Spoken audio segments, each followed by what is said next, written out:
এটা একটা CRT TV, হলো পিকচার টিউব। এটা হলো ব্র্যান্ডটা হলো TCL ব্র্যান্ডের একটা টিভি। আর এটার সাথে যে মাদারবোর্ডটা আছে এটা অরিজিনাল TCL মাদারবোর্ড, TCL কোম্পানির অরিজিনাল মাদারবোর্ড এটা।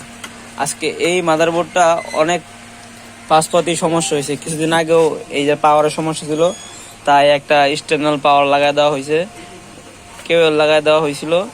এখন এটা পুরোপুরি বাদ দিলাম আমি, কারণ এটাতে আমি যদি এখন ঠিক করি বারবার, আজকে একটা পাস নষ্ট হয়েছে, এটা ঠিক করে দিলাম, কিন্তু কিছুদিন পর আরেকটা নষ্ট হবে। যেহেতু এই সবগুলা পাশপাতি অনেক পুরানো হয়ে গেছে, ওল্ড মডেল হয়ে গেছে, এই কারণে যাই কাজ করি শুধু আমার লাভ হবে, কাস্টমারের কোনো লাভ হবে না। এই কারণে এইটারে পুরাই চেঞ্জ করে ফেলছি।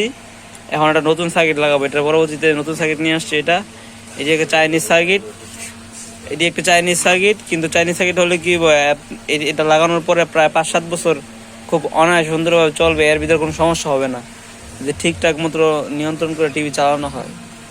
সব কিছুরই একটা জান আছে, একটা জীবন আছে। এই টিভি যদি 24 ঘন্টা চালানো হয় তাহলে বেশি দিন টিকবে না, আবার যদি ঠিকঠাক মতো চালানো হয়, তাকে রিল্যাক্স করে তারপর যদি চালানো হয় তাহলে ঠিকঠাক মতো চলবে। এগুলো চেঞ্জ করব, এগুলো সবই ঠিক আছে। এই বেস মোটা গান, আর এটার সাথে যে বেস আছে এটা মোটা গান, বেসে সব মিলে গেছে। আর আপনারা দেখতেছেন ST কেবল লাগানো কমপ্লিট, কিন্তু এই যে ইউব কয়েলের যে আগের কেবলটা আছে এটা মিলতেছে না। শুধু এই যে ইউব কয়েলটা আছে, এই ইউব কয়েলটার কেবলটা চেঞ্জ করবো আমরা। আর নতুন যে সার্কিটটা নিয়ে আসছি মাদারবোর্ডটা, নতুন মাদারবোর্ডের সাথে ইউব কয়েল কানেকশন দেওয়ার জন্য এই কেবলটা দিয়ে দিছে। এটা আমরা যে এখানে কানেকশন করব,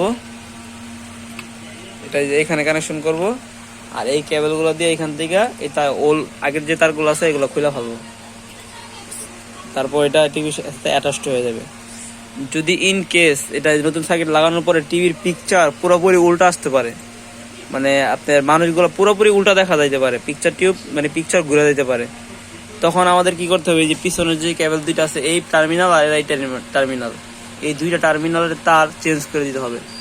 ধরেন আপনি এই দুইটা আমি এই জায়গায় দিলাম, মানে রেড কালার ব্লু কালার আর হলো ব্ল্যাক কালার। এখন যদি পিকচার উল্টা আসে তাহলে ব্ল্যাক কালারটা এই পাশে থেকে খুইলা বাম পাশে নিয়ে আসতে হবে, আর ব্লু কালারটা ডান পাশে থেকে খুইলা বাম পাশে নিয়ে যেতে হবে, তাহলে আপনার পিকচার টিউব ঠিক হয়ে যাবে। আর নতুন সার্কিট লাগানো অনেকটা কঠিন না, আবার কঠিনও। দেখা গেছে কানেকশন একটা ভুল হলে নতুন যে মাদারবোর্ডটা নিয়ে আসছে এটা একদম ব্রাস্ট হয়ে যাবে, মানে অনেক পাশপাতি ক্ষয় হবে। তো এটা কমপ্লিট করি, পরে বাকিটা আপনাদের একদম কমপ্লিট করে পরে দেখাবো।